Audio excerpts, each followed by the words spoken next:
Starting ನಮ್ದು basic civilisation ತಗೊಂಡ್ರೆ ನಮ್ದೆಲ್ಲ ಸಿವಿಲೈಸೇಷನ್ ಎಲ್ಲಿ ಶುರುವಾಯಿತು? ರಿವರ್ ವ್ಯಾಲೀಸ್ ಅಲ್ಲಿ ಅಥವಾ ಅದಕ್ಕಿಂತ ಹೆಚ್ಚಾಗಿ ನಮಗೆ ಪ್ಲೇನ್ ಏರಿಯಾಸ್ ಅಲ್ಲಿ. ಕರೆಕ್ಟಾ? ಹೌದ್ ತಾನೆ? ಮೈದಾನ ಪ್ರದೇಶಗಳು ಇರಬೇಕು. ಗುಡ್ಡಗಾಡು ಪ್ರದೇಶ ಇದ್ರೆ ಇಷ್ಟಪಡ್ತೀವಲ್ಲ ಇರೋದಕ್ಕೆ. ಸೊ ಫಸ್ಟ್ ಪ್ಲೇನ್ ಲ್ಯಾಂಡ್ ಇರಬೇಕು. ಹೌದಾ? Usually we prefer the plain lands and the plateaus. ಮೈದಾನ ಪ್ರದೇಶ ಮತ್ತೆ ಪ್ರಸ್ಥಭೂಮಿಗಳು ಎರಡೂ ಓಕೆ. ಇವು ಡೆಕ್ಕನ್ ಪ್ಲಾಟ್ಯೂ ಮೇಲೆ ಕೂಡ ಇದು ತಾನೆ? ಪ್ಲಾಟ್ಯೂ ಅಂದ್ರೆ ತುಂಬಾ ಎತ್ತರ ಇರಬಾರ್ದು, ಮೀಡಿಯಂ ಹೈಟ್ ಅಲ್ಲಿ ಇರಬೇಕು. ಏನೇನು ನಮಗೆ ಸಮತಟ್ಟಾಗಿರ್ಬೇಕು. ಹೌದಾ? ಸೊ ಮನೆಗಳು ಕಟ್ಕೊಳ್ಳೋದಕ್ಕೆ ಸೊ ಫಸ್ಟ್ ಮೈದಾನ ಪ್ರದೇಶ ಅಥವಾ ಪ್ರಸ್ಥಭೂಮಿಗಳಲ್ಲಿ ಏನಾಗುತ್ತೆ ನಮಗೆ ತುಂಬಾ ಹೆಚ್ಚು ಜನವಸತಿ ಇರೋದಕ್ಕೆ ಇಷ್ಟಪಡ್ತೀವಿ. ಇದಕ್ಕೆ ಎಕ್ಸಾಂಪಲ್ಸ್ ಹೇಳಿ. ರಿವರ್ ಪ್ಲೇನ್ಸ್ ಅಂತ ನಾವು ಜಾಸ್ತಿ ಇರೋದು. ಮೈದಾನ ಅಂತ ಬಂದಾಗ ಸಾಕಷ್ಟು ಮೈದಾನಗಳು ಬರುತ್ತೆ.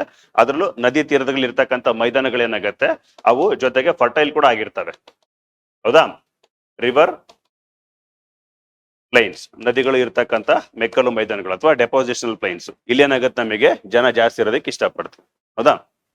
ಎಕ್ಸಾಂಪಲ್ಸ್ ಅಂತ ತಗೊಂಡ್ರೆ ನಮ್ದು ಇಂಡಸ್ ವ್ಯಾಲಿ ಸಿವಿಲೈಸೇಷನ್ ಎಲ್ಲಿ ಶುರುವಾಯಿತು?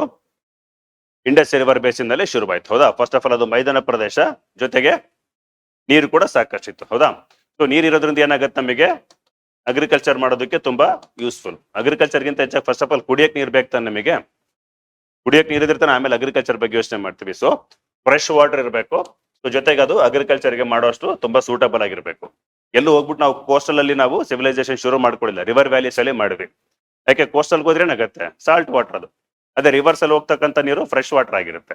ಆ ಉದ್ದೇಶಕ್ಕೆ ಎಲ್ಲ ರಿವರ್ ಬೇಸಿನ್ಗಳಲ್ಲಿ ನಮ್ದು ಸಿವಿಲೈಸೇಷನ್ ಶುರುವಾಗಿತ್ತು.